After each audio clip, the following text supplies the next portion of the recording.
بسم اللہ الرحمن الرحیم۔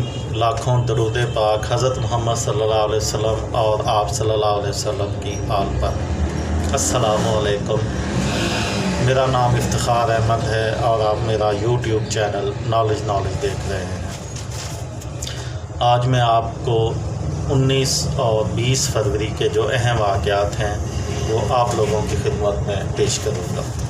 19 فروری 1473 پولینڈ کے مشہور ماہر نجوم نکولس کوپرنیکس کا یوم پیدائش ہے، جس نے پہلی بار یہ نظریہ پیش کیا کہ زمین اپنے محور پر گھومتی ہے اور سورج کے گرد بھی گردش کرتی ہے۔ 19 فروری 1855 کو فرانس کی اکیڈمی آف سائنسز نے پہلی مرتبہ موسم کا ایک باقاعدہ نقشہ پیش کیا۔ 19 فروری 1878 کو معروف امریکی معجزہ تھامس ایڈیسن نے اپنی ایجاد فونوگراف کے حقوق اپنے نام محفوظ کروائے۔ 20 فروری 1811 کو آسٹریا نے خود کو دیوالیہ ملک قرار دے دیا۔ 20 فروری 1904 روس کے سابقہ صدر الیکسی کوسی، جن کی تاریخ پیدائش ہے وہ 1964 سے 1980 تک سوویت یونین کے صدر رہے۔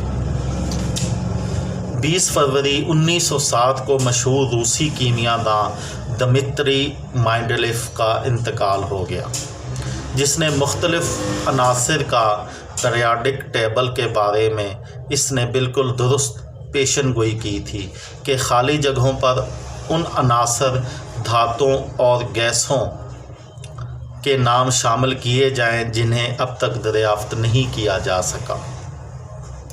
20 فروری 1921 کو ایرانی فوج کے ایک افسر رضا شاہ پہلوی نے ایک انقلاب کے ذریعے فوج کا کنٹرول سنبھال لیا۔ بعد ازاں رضا شاہ پہلوی نے خود کو شاہ قرار دیا۔ 20 فروری 1947 کو لیبر حکومت نے لارڈ ماؤنٹ بیٹن وائسرائے ہند کو یہ ذمہ داری سونپی کہ وہ کئی صدیوں کے برطانوی اقتدار کے بعد ہندوستان میں پرامن انتقال اقتدار برائے آزادی کے عمل کی نگرانی کریں۔